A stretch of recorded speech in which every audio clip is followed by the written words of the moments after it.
Alors ce qu'on verrait sur l'écran, en fait, c'est tout bête. Mais il faut le connaître. On verrait un seul point lumineux au centre. C'est-à-dire, quand on voit notre laser, il passe par la fente, il n'y a pas de diffraction. Ce qui sort après la fente, c'est un point lumineux, celui qu'on a envoyé. Rien ne change. Et donc, pour voir ce point lumineux, ou recevoir l'onde en fait, il faut se mettre bien en face de la fente et de l'émetteur laser.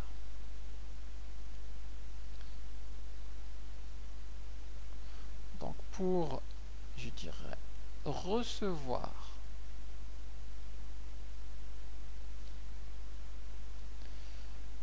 l'onde,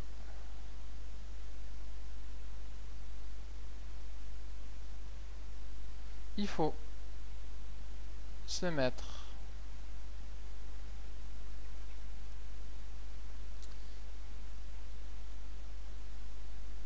bien en face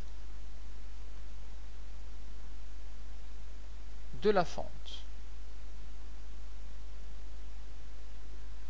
Sinon, on ne la voit pas. Alors, s'il y a diffraction, on a la courbe. Alors, s'il y a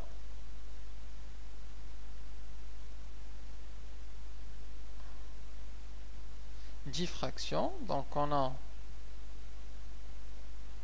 la figure de diffraction. Alors, la figure de diffraction, elle est verticale lorsque la fente est horizontale. Si la fente est si la fente est verticale, alors la figure va être l'inverse et donc elle va être horizontale. Donc par exemple, lorsqu'elle est horizontale, elle fait la même chose mais en horizontal. Donc la centrale plus les autres. Donc là, par exemple, si on a la fente comme ça. Alors, lorsqu'on a diffraction, on a soit cette forme-là, soit cette forme-là. Mais alors, pour recevoir l'onde, on n'est plus obligé d'être bien en face. En fait, on peut se décaler un peu à droite ou un peu à gauche et quand même recevoir l'onde. Ici, pour recevoir l'onde, on n'est pas obligé d'être au centre, on peut être là et quand même recevoir la lumière rouge. Ce qui est assez surprenant la première fois. Donc, pour recevoir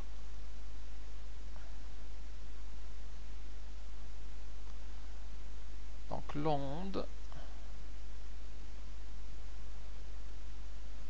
on n'est plus obligé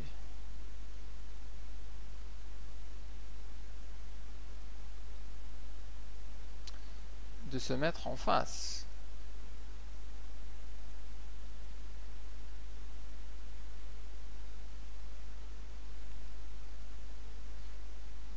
De la fente ou de l'ouverture.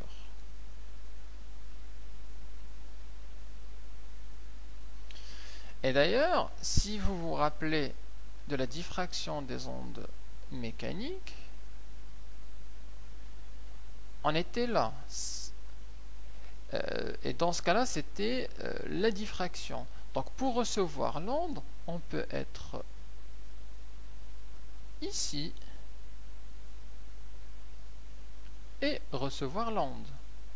Alors que s'il n'y avait pas de diffraction, en fait l'onde ici rectiligne, elle continuera comme ça.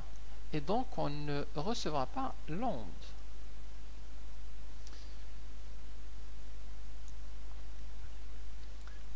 Un autre exemple, c'est avec une onde sonore. Une onde sonore, admettons qu'on ait une salle de concert comme ça, donc le concert, l'estrade est là, donc là c'est la salle de concert.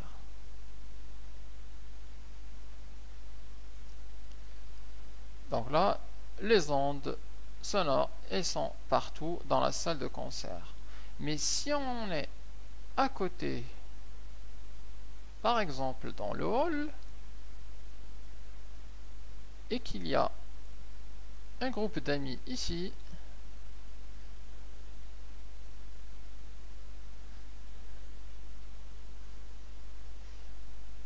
et en supposant qu'on a une porte, alors s'il n'y a pas de diffraction, les ondes sonores en fait sortiront comme ça. Et les amis n'entendront rien. Mais si on a le phénomène de diffraction, donc à partir de l'ouverture, on verra les ondes qui circuleront de façon circulaire et bien évidemment les amis pourront profiter du concert. Donc c'est bien ça la différence fondamentale du phénomène de diffraction. S'il n'y a pas de diffraction, l'onde continue de façon linéaire, continue. Alors que lorsqu'il y a diffraction, en fait, on peut recevoir l'onde même si on n'est pas bien en face de l'ouverture.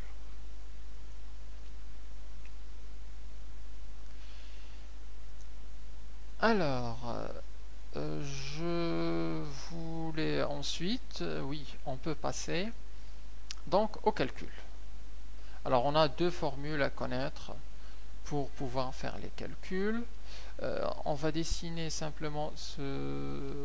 Je vais le mettre là.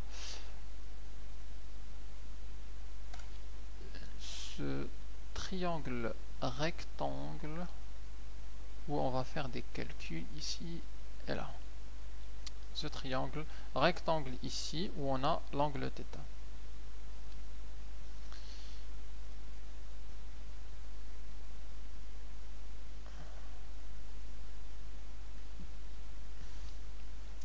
Alors si on dessine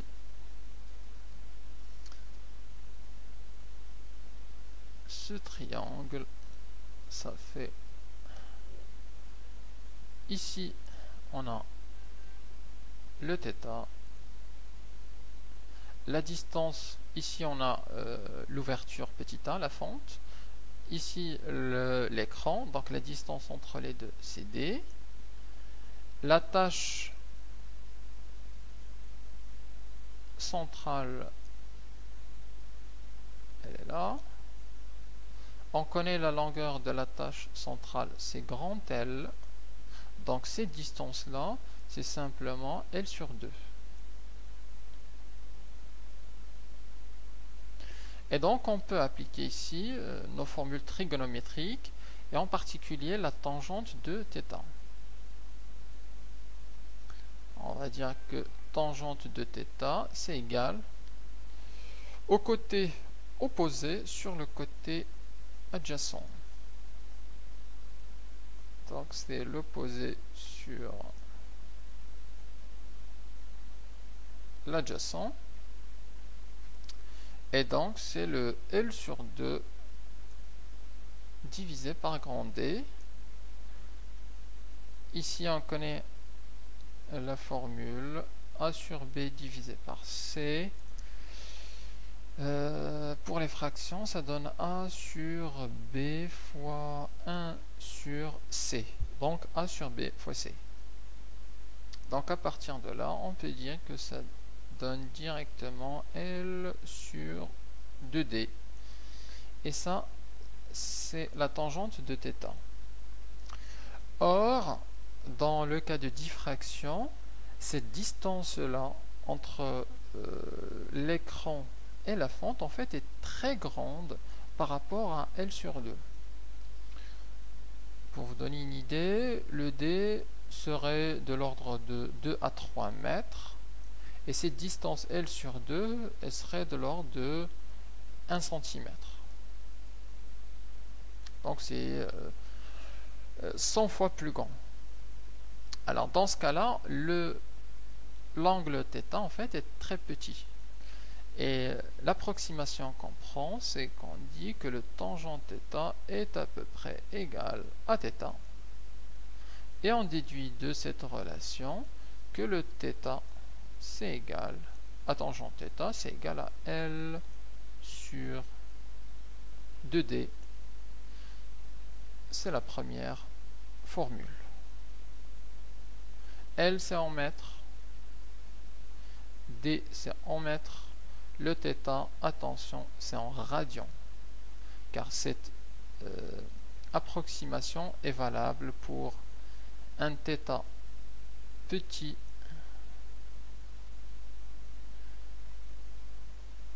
et pour un θ en radians. Donc ça, c'est la première relation. La deuxième relation, elle est admise. C'est une relation en fait entre le petit a, entre le θ et le lambda.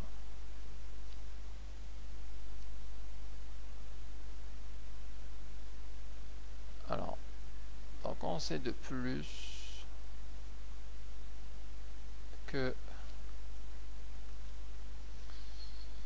le θ est égal à lambda divisé par a.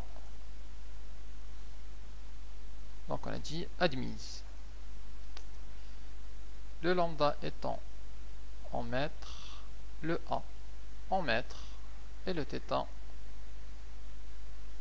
en radians. Et donc ça, c'est la deuxième relation qu'on utilisera avec celle-là pour résoudre les questions.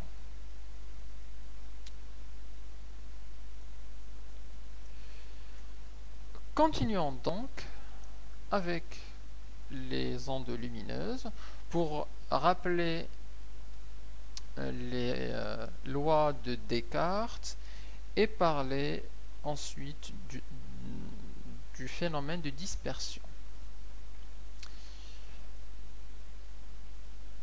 Ici, donc, les lois de Descartes.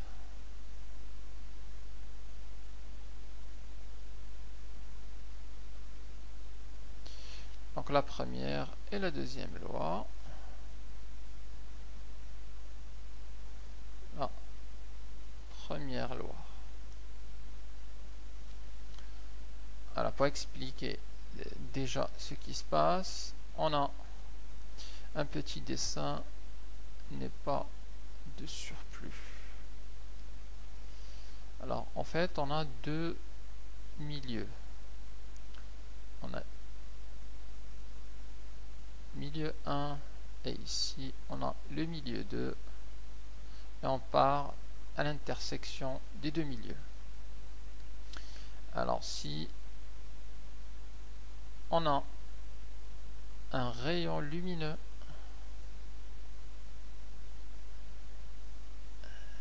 incident, donc c'est le rayon I incident, et si on trace les perpendiculaires sur l'interface entre les deux milieux, ouais.